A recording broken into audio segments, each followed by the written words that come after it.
Welcome to How Women Inspire. You're in for a treat today.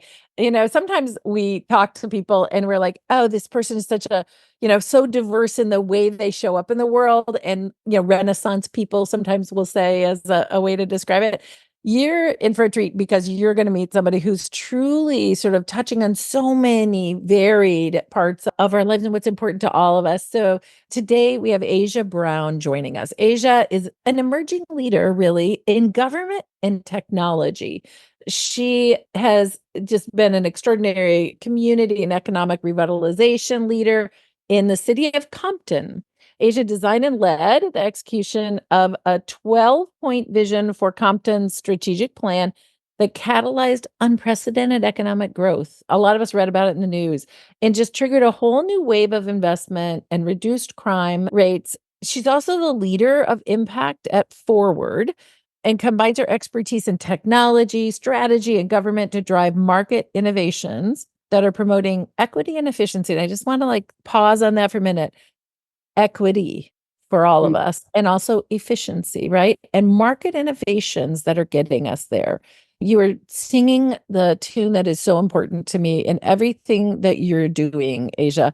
She leads Forward's impact and innovation team, targeting market sector growth and new solutions and brand growth and comms and really focusing on social impact. This is what I want you to really step back and think.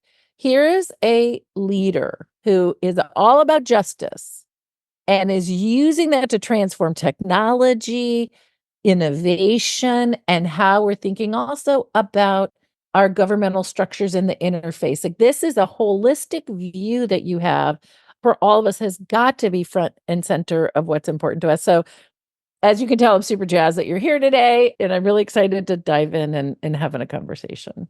Thank you for having me, Julie, and just for creating this space to have these important conversations around these issues continually. So I'm really honored to spend some time Well, with and I just want to say thank you for your leadership in government. They say it takes 9 times being tapped on the shoulder for someone to run for public office. I just think so many of us are looking what's going on in the public landscape right now in government and politics, and it's so disconcerting. And to know there's a values-based leader who's really tech forward, innovation forward, but cares so deeply about justice and community, and has you put your time and love and effort in where your values are, and it's a beautiful thing.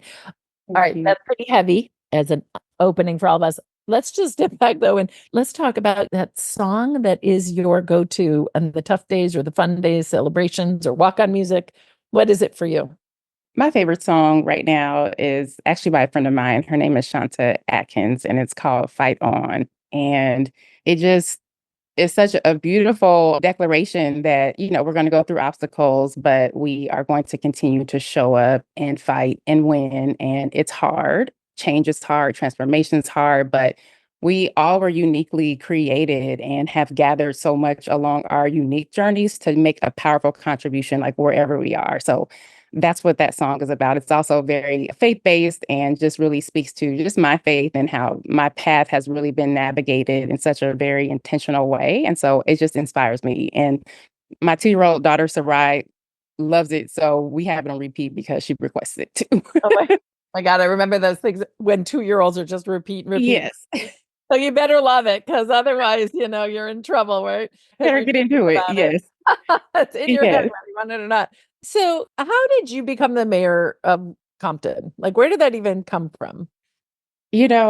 Really incredible just trajectory, I would say. I very much worked in government, administration, economic development, Yeah. redevelopment, but it's very far removed from like politics. And so Yeah. I had Completely really different skill sets. Like, completely different skill sets, completely, and different realities too, in yeah. many ways. So I had worked like getting projects done and pushing them up to the legislators to say yes or no. And so I had been recruited to come and work in the Compton Redevelopment Agency to run capital projects. And there was so much potential. I had recently like moved to the city, which was really preceded by my husband and I starting to just go to Bible study in Compton. I was invited to come. We were commuting like an hour away. People that are from the LA area or been there before understand traffic. And it was just like a midpoint. So I was spending like a lot of personal time there. Then I was asked to come take a look at this assignment. And then ultimately, my husband and I purchased our first home, which was like directly 1 block away from City Hall, 1 block away from our church. And so within like a 3 month time frame, my whole life had been shifted there. Very just, I know from my personal faith, just divinely, and I couldn't deny that I was meant to be there. So Oh, there's calling you. yes, and there was so much that goes into that, but I knew I was supposed to be there, and so I just everything that I do, I always do it to the utmost ability that I have within me, excellent, dedicated. And so I'm just working along and seeing the potential, but then also very much experiencing from the development community, the gridlock in City Hall, the Yeah. impact of identity politics happening at the time, and then very much like allegations of corruption. So my heart sank because I'm living and working and serving along everyday people that don't have the time to watch what government is doing, but they deserve all the resources and benefits that everyone else deserves because they're paying high, exorbitant taxes. So I knew that in order for the projects that we were working on and all the strategies to come into their full fruition and to really for Compton itself, which I'll put a pin, many people understand Compton from pop culture, Yeah, sure. Yeah. and have this general, very much at the time, like a negative Sure. connotation. And so Straight from out of, yeah.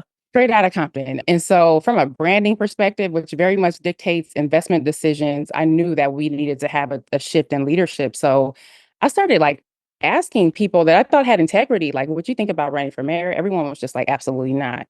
And at one point, I was like, I really felt this burden and I like prayed about it and literally just got the revelation from God that like it was actually me.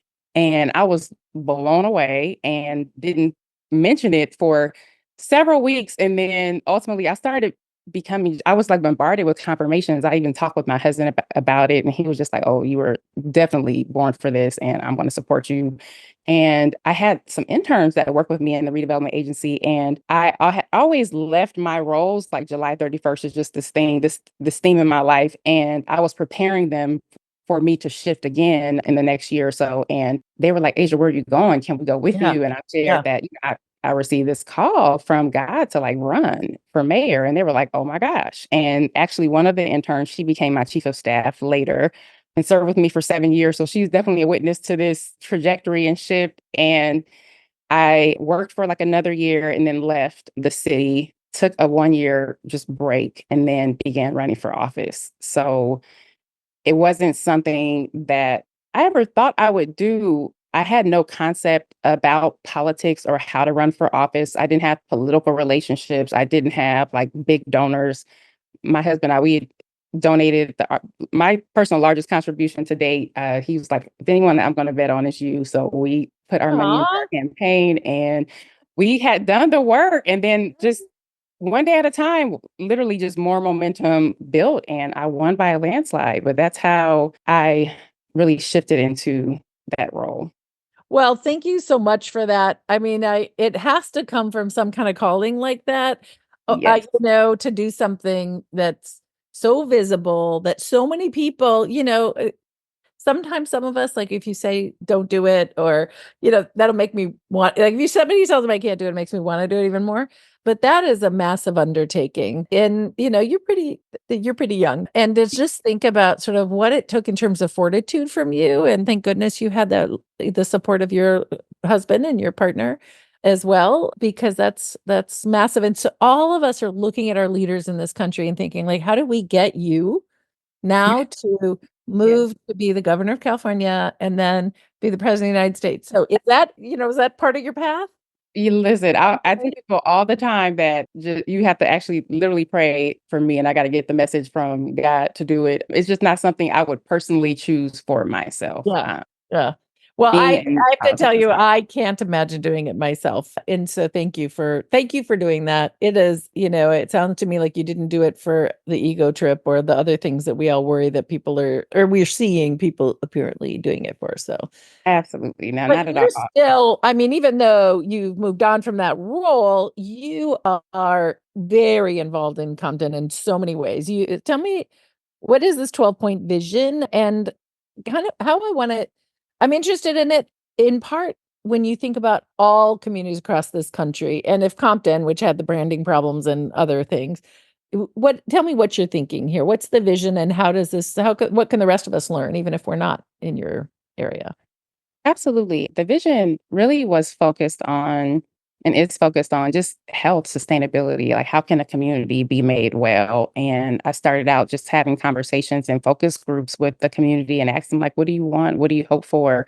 What are things that you need for your family? And so took all that data and designed a strategy that was focused on health sustainability, bringing basic things like more grocery stores and more health institutions, improving access to really home affordability, more housing options, more job creation, quality growth and economic development, infrastructure, lighting, safety, being able to have the infrastructure and community where families can get the resources and support that they need. So they were just very what seemed like very commonsensical to me strategy of how to spend my time really attracting resources and driving investment for Compton. And so Yeah, it no, you just made a big leap there, though. So it's one thing, of course, those are nonsensical, obvious things. The attracting resources and making it happen is the hard part.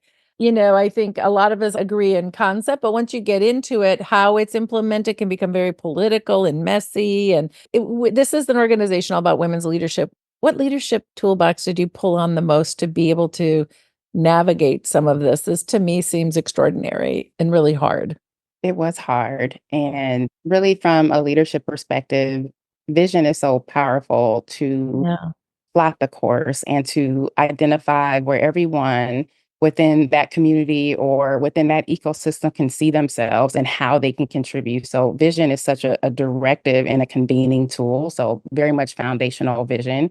Also, coalition building. I recognize that one person, one institution cannot drive transformation in and of itself. So I was very thoughtful about how to integrate strategically every single institution in Compton. So, obviously government, business, education, youth organizations, churches, neighborhood groups, just how everyone that's a part of this ecosystem where they can help point resources and be a part of this agenda for forward momentum. And then very much spending time casting where we were going as a community, highlighting economic development opportunities. I had spent several years acquiring for the redevelopment agency as their chief broker, lots of vacant parcels. So I knew intimately the community and what the opportunities were. And I understood the data and what our spending power was and what the counter narrative had been for private investment to make investment decisions. So, really beat them at their own games, discuss with them urban economics, which is very much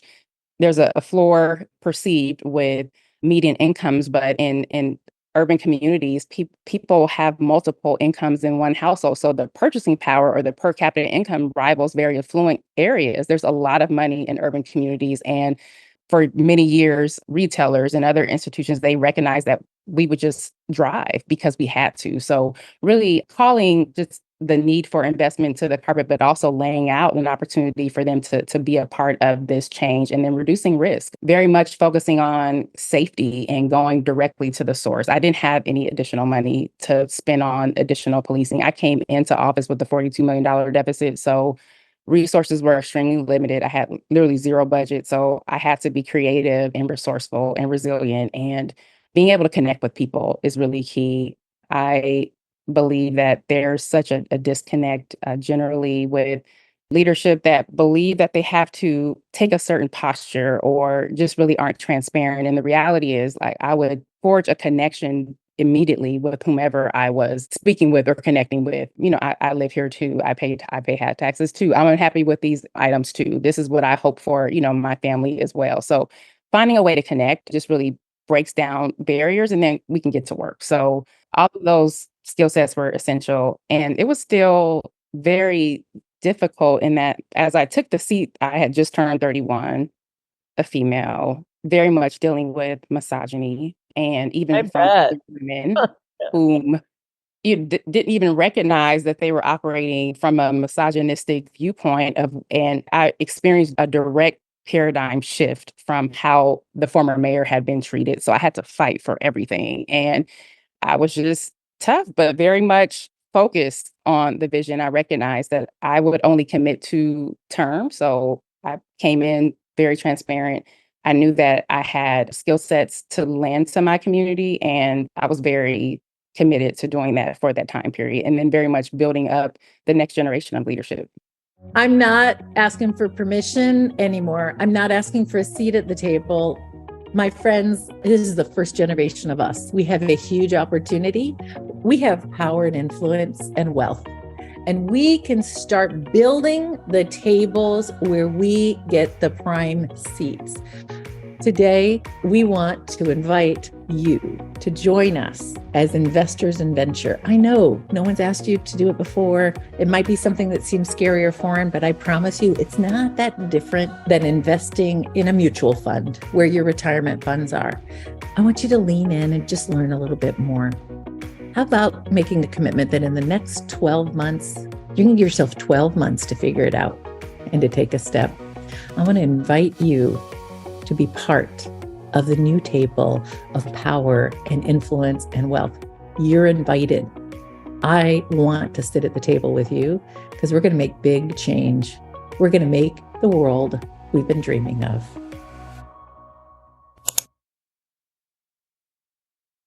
I want to just take a pause here and talk about this issue of misogyny and being a Black woman in this environment. And I've had a couple interesting experiences recently. We've got a solution that we're putting forward, or a resource that we're putting forward in our organization. So I just Mhm. had a retreat of Black executives and spent a weekend with people. And one of the things that our facilitator, Marty Morgan, led us through is this undoing this sort of narrative that Black women are just resilient and made of steel and never get tired. Because, sure, yes, Black women are resilient. And the cost, there's a woman who wrote a book called The One, the Few, the Only, Deepa Parashathian, and it talks about the actual health cost to women of color in particular in leadership. And we all, I assume everybody listening to this knows, women have to work harder, and Black women and women of color have to work 10 times harder. And just the culture that doesn't trust women, doesn't trust Black women, that tears women down, we do it to each other. And in our organization, we have a credo where we literally say to people, you can only be part of this organization if you're going to commit to being fierce advocates for other women. Mm, If you're a mean girl, if you're tearing other women down, out. You can't be part of this network. This is not a culture that we can sustain in our country. And for women, right? For women leaders, you're young. We need you to be running the country, please, And the only way we can do that is if you get a team of people all behind you and supporting you. Have you been able to recover and rest enough? And are you able to bring other people forward and say, listen, this is your role in my life. You need to back me up and support me in these ways. Have you been able to do that yet? I'm sure you're on a journey, but not One, I done. just want to acknowledge you in your leadership for creating the standard of operation and care. That's just so important to have that intentionality because it just makes all the difference. So I just want to acknowledge that. And my hope is that more people that are in positions of authority to set the tone, to set culture, make that intentional space, but very much an investment in for all. Well, there's a lot of research that's come out, especially this year, that's actually showing that Black women executive directors of nonprofits, sort of government-ish, right? But nonprofits are leaving their jobs and they're leaving the sector. They are literally saying, I did my part and it's too hard. So what we are doing is we have a fellows program that we offer a couple times a year. And I actually am an alum. I went through when it was part of Santa Clara University. And it's only for Black women executive directors this fall, because we have got to create a space for healing and reflection and people who really get it in your bones. Other people might get some pieces of it. I can get a little bit of what you're experiencing as a woman myself. Your experience is wholly unique and so much harder as a Black woman, especially when you talk about how do you access resources? How do you, like, there are so many pieces of it that are so complex and cost us too much And we all lose. We're losing out on the leadership of these women who are moving on to, they're going to law school or they're going to do something else in entirely. So, all right. Well, sorry. I hope that it wasn't too hard, hard on the No, heart to listen to and talk about, but I feel like this is the one of the most critical leadership issues we've got. I wholeheartedly agree. I appreciate the space to talk about it. One, I did take time to heal, and what that looked like for me was just like disconnecting from the outside world. I literally, as I exited office, I was like 8 months pregnant with my second daughter. So I had her in September and I felt zero pressure to like emerge. And I just enjoyed my family for like a full year. And I had my first daughter while I was in office in 2018. And I would have her in the office with me. Made concessions, but very much made sure I could touch her and be with her. But I had poured out so much for so long and it was so hard that like I literally had to heal. You have to. Um, It to and me, it I took me 18 months and I was, older than you. I was in my early 40s, but my acupuncturist, for example, is like, you're going to die because your adrenaline is completely shot. Like you are absolutely stressing out your body so much, you're not going to survive this if you keep this up. Yeah, Yeah. they like knots in my Yeah. back from just being tense Yeah. and don't even realize Yes. it. Yeah. But It's you have to shore up to go as the mayor of Compton and go fight these battles when people are questioning you and all Yeah, the pieces. yes, and it's Oh, hard when you continue to defy all odds and yeah. deliver, and there still is this incredulousness and then even a higher level of expectation Right. to do miracles, Right. and Right. it was a long road that I had to, like, take the time to really heal my heart so that my perspective would be clear and I can continue to do the work. So I took that time and then kind of eased my way back into helping governments through technology. I was asked to actually be a part of the board for Forward. They had established a platform that was very similar to the platform we built in Compton for our guaranteed income pilot. But they have been delivering like ARPA funding and they started out as a data company. And to be quite frank, I was the text stuff sounded wonderful, but my number one priority was like, I want to know about the leadership. I want to see, will I like working with the CEO? I had a first time in my life where I can choose who I could work with. I had to, I inherited a council Yeah. where you just have to work with those folks anyway. So it was Yeah. important to me. And I'm like, okay, these are good people that want to do good work for the right reasons. Okay. So Yeah. I decided after they actually asked me to spend more time than the board and started just like advising and really learning their approach to technology and then making recommendations on how they can really be more effective to address the needs that government really had because I understood these systems. So that's kind of that transition. I hope people, yeah, I almost want to sort of put that on repeat, what you just said about the incredulousness. Like you got to be you have to be the best, you have to innovate, you have to, you have to be so excessively better. And yet you're exceptionalized. It's like, well, that was at one time. Or there's Right. so many things that happen in that moment. So everybody listening to this, most of the people in our network are ceiling breakers and they hear this, they understand it.